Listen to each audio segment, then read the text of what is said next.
Assalamualaikum. Hello. Hai. Apa khabar semua anak-anak murid cikgu sekalian? Okey, hari ini kita akan belajar tajuk kemahiran saintifik, kemahiran proses sains. Okey, cikgu nak sebelum kita mulakan pembelajaran kita pada hari ini, cikgu nak semua duduk selesa-selesa, fokus dan dengar baik-baik apa yang cikgu nak ajar. Cikgu harap semua boleh dengar cakap cikgu. Okey, kita akan mulakan pembelajaran kita pada hari ini. Kriteria kejayaan. Pada akhir pembelajaran, murid boleh, yakni awak semua boleh menguasai kemahiran memerhati atau membuat pemerhatian. Yang kedua, menyatakan semua deria yang terlibat untuk membuat pemerhatian. Yang ketiga, menyatakan maksud mengelas dengan betul. Yang keempat, mengelaskan beberapa perkara mengikut kumpulan yang betul. Okey. Maksud dia kat sini adalah yang pertama, cikgu nak awak kuasai kemahiran memerhati. Memerhati tu apa? Awak faham. Macam mana nak gunakan deria yang terlibat pun awak faham. Yang ketiga, memahami bermaksud mengelas. Kita nak kelaskan. Awak faham maksud kelas. Dan yang keempat, awak tahu nak kumpulkan atau kelaskan satu benda tu mengikut kumpulan dia. Okey? Okey, cikgu akan ajar nanti. Kita tengok satu per satu. Okay, sebelum tu kita belajar, awak kena faham apa itu maksud memerhati.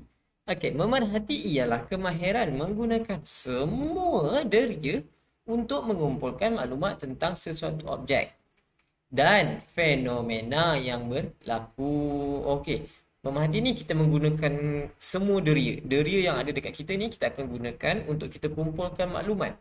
Kita akan ambil apa yang kita dapat pada deria ni, yang kita gunakan deria ni, kita kumpul untuk faham tentang sesuatu. Okey, macam mana kita nak mulakan? Jom kita tengok. Pertama sekali, kita imbas dulu apakah deria yang kita ada. Okey, dekat manusia ni, dekat diri kita ni, kita ada banyak deria tau. Dekat diri awak tu, awak ada banyak sangat deria yang awak kena tahu. Okey, deria yang pertama ialah melihat. Melihat menggunakan apa? Mata, pandai. Kita hanya mesti menggunakan mata untuk melihat. Okey. Okay, yang kedua, deria yang kedua ialah deria mendengar. Awak mendengar menggunakan telinga. Kita nak dengar apa? Nak dengar bunyi. Nak dengar ada perubahan bunyi. Perlahan pergi ke kuat. Kuat pergi ke perlahan. Ada bunyi ke tak ada bunyi. Itu ialah deria mendengar yang kita gunakan telinga. Okay, yang ketiga. Okay, yang ketiga ialah deria menghidu. Menghidu awak menggunakan apa? Hidung, pandai. Kita guna hidung untuk menghidu. Nak hidu apa cikgu? Hidu awak lah. Okey, kita hidulah apa-apa benda yang kita akan kaji. Contohnya kita nak hidu sesuatu bahan tu, bau apa? Bau wangi ke? Bau masam ke? Bau busuk ke? Okey, faham? Okey, yang keempat, menggunakan deria deria rasa. Rasa menggunakan apa? Lidah. Nak rasa apa? Kita rasa sama ada rasa dia sedap ke, tak sedap ke, manis ke, masam ke. Itulah deria rasa yang kita akan gunakan lidah. Dan yang kelima, deria sentuhan. Sentuhan, sentuh, sentuh, touch, touch, touch. Awak sentuh. Sama ada licin tak? Kasar ke sentuhan tu? Panas ke, sejuk ke, semua tu kita panggil deria sentuhan. Kita sentuh, kita tahu apa benda sifat dia. Kita sentuh, oh ni keras ni benda ni oh lembut je. Itulah dah benda deria sentuhan. Jadi kat sini ada berapa sentuhan? Ada berapa deria?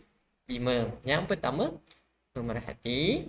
Yang kedua, mendengar. Yang ketiga, menghidu. Yang keempat, rasa.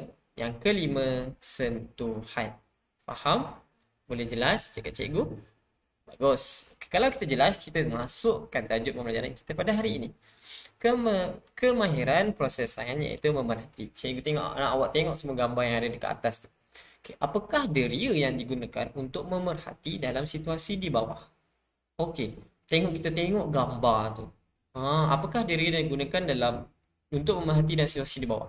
Okey, dekat gambar tu ada orang tengah tengok pertunjukan bunga api ni kan, mungkin malam kemerdekaan ke apalah tu kan, sebab dekat dalam mereka tu ada bunyi bunga api. Yang seorang baju hijau tu kuat betul bunyi letupannya, dia cakap. Yang seorang lagi, wah cantiknya bunga api tu. Okey, kat sini dua orang ni dia menggunakan proses memerhati kan. Okey, memerhati yang pertama dia menggunakan deria apa? Yang mendengar baju hijau tu dia menggunakan deria mendengar. Deria mendengar iaitu kuat betul bunyi letupan. Dia menggunakan telinga dia untuk mendengar. Yang kedua, dia melihat. Dia tengok, wah cantiknya bunga api. Okey, daripada situ dipanggil pemerhatian. Daripada dia tengok fenomena bunga api tu, dia faham. Oh, ada bunyi yang kuat. Oh, cantik. Warna-warni. Itu dipanggil pemerhatian. Kita tengok apa yang kita nampak. Tak semestinya tengok je. Kita pun kena dengar apa yang kita lihat. Faham? Okey, yang ketiga. Okey, situasi ni dekat parti hari jadi. Sambutan hari lahir. Kan? Yang makan tu lembutnya kek ni. Rasanya pun sedap. Okey, dia cakap lembut. Lembut tu dia rasa apa? Sentuhan. Bisa. Sentuhan. Dia pegang kek. Oh, lembut kek ni. Lepas tu dia cakap dia makan. Rasanya pun sedap. Maknanya dia rasa menggunakan lidah. Menggunakan lidah rasa. Kan? Okey. Langsung ayah dia pun cakap. Biar ayah cabut lilinnya dulu. Nanti berbau asap. Ada lilin kan selalu hari jadi kan. Selamat hari. Tiup kan. Ada asap. Kan?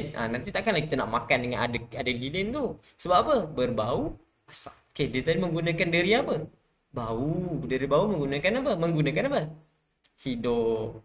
Pandai. Bagus. Okey. Dan yang terakhir sekali. Apakah perubahan yang dapat kamu perhatikan terhadap pokok semalu dalam situasi di bawah? Okey. Ada sebelum disentuh. Semasa disentuh. Selepas disentuh. Betul? Okey. Sebelum sentuh. Tengok pokok semalu tu. Cantik. Dia terbuka. Semasa disentuh. Tu. Lepas tu selepas saja dia kena sentuh. Daun tu kuncup. Okey. Diri yang terlibat dekat sini ialah diri sentuhan. Kan dia sentuh pokok tu. Dia sentuh. Okey, macam mana kita tahu? Kita perhatikan kesan sebelum daun semalu disentuh, semasa disentuh dan selepas disentuh. Berbeza tak dia punya bentuk daun tu? Berbeza kan? Awak tengok sebelum disentuh dia kembang. Selepas disentuh dia kuncup. Itulah pemerhatian yang awak dah buat. Oh, berubahlah. Itulah namanya pemerhatian. Memerhati. Faham? Bagus. Okey, cikgu nak tanya. Apakah kepentingan pemerhatian? Kenapa pemerhatian ni penting? Kan awak dah tahun 3, awak dah kena tahu kenapa benda ni penting. Kalau tahun 1, tahun 2, awak hanya belajar relax je. Tahun 3 ni awak dah kena tahu kenapa kepentingannya pemerhatian. Kenapa kenanya pemerhatian. Kenapa adanya pemerhatian ni. Okey. Kenapa? Yang pertama, kita dapat menyatakan perubahan yang berlaku pada sesuatu. Okey, kita dapat perubahan yang berlaku pada sesuatu. Contohnya, tahun semalu tadilah kita dapat tengok. Oh, sebelum disentuh dia kembang. Selepas disentuh dia kuncup. Itulah perubahan yang berlaku. Okay, yang kedua, kita dapat memperoleh maklumat. Kita dapat maklumat. Okay, maklumat yang kita dapat berdasarkan pokok semalu tadi. Oh, pokok semalu apabila disentuh, dia akan menguncup. Ya, itulah maklumat. Kita dapat maklumat, apa yang kita nampak, kita tulis sebagai maklumat. Kan? Okey, yang ketiga, kita dapat mengesan perbezaan dan persamaan. Faham? Okey, perbezaan dan persamaan ni contohnya ada benda yang berubah. Kan contohnya kek tadi itulah yang hari jadi. Awak ingat hari jadi tadi tu kan? Ada kek yang keras, ada kek yang lembut. Kan? Ada bau asap, ada tak bau asap. Kita dapat detect, kita dapat tahu.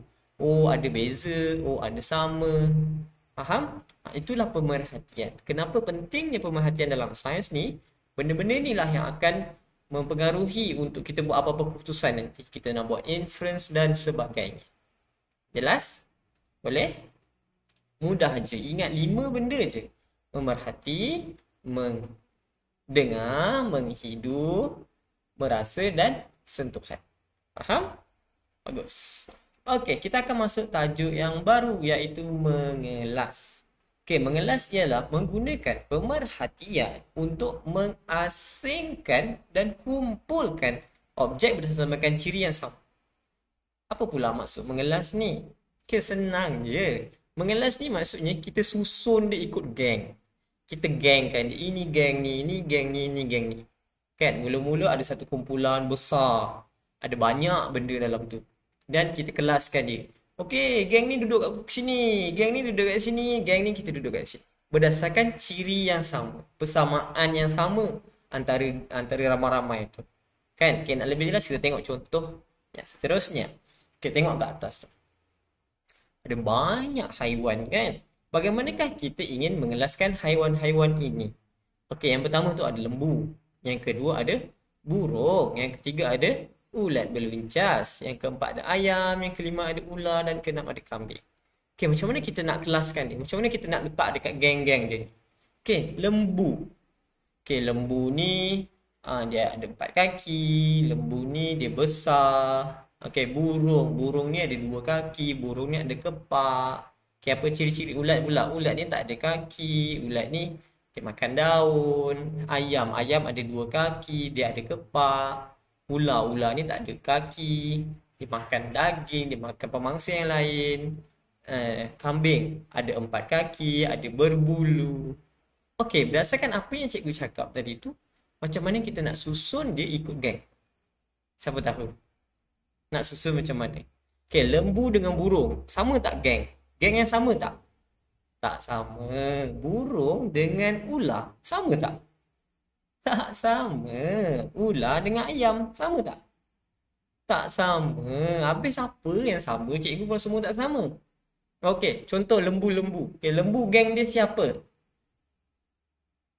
Kambing pandai. Kenapa lembu dengan kambing geng? 4 kaki.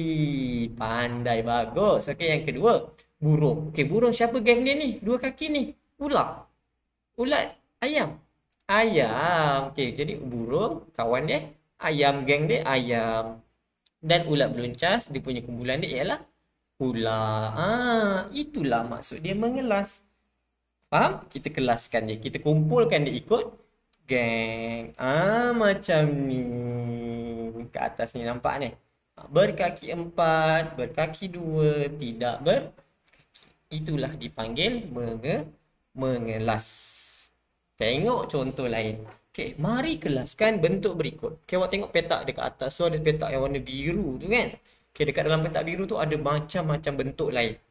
Ada bulat, ada segitiga, ada bintang, ada bulat kuning, ada bulat merah, ada bulat hijau. Okey. Sekarang ni, dekat petak bawah tu ada 3 kolom. Ada 3 kotak lain. Macam mana kita nak susunkan dia ikut kotak-kotak putih tu? Kita nak susun apa? Geng apa? Kita letak bulat, segitiga, bintang dalam satu petak. Boleh tak? Tak boleh sebab dia tak sama. Jadinya, macam mana nak susun? Kita susun ikut bentuk yang sama. Bulat satu geng, petak segitiga satu geng dan bintang satu geng. Seperti macam ni. Nampak? Kau nampak tak?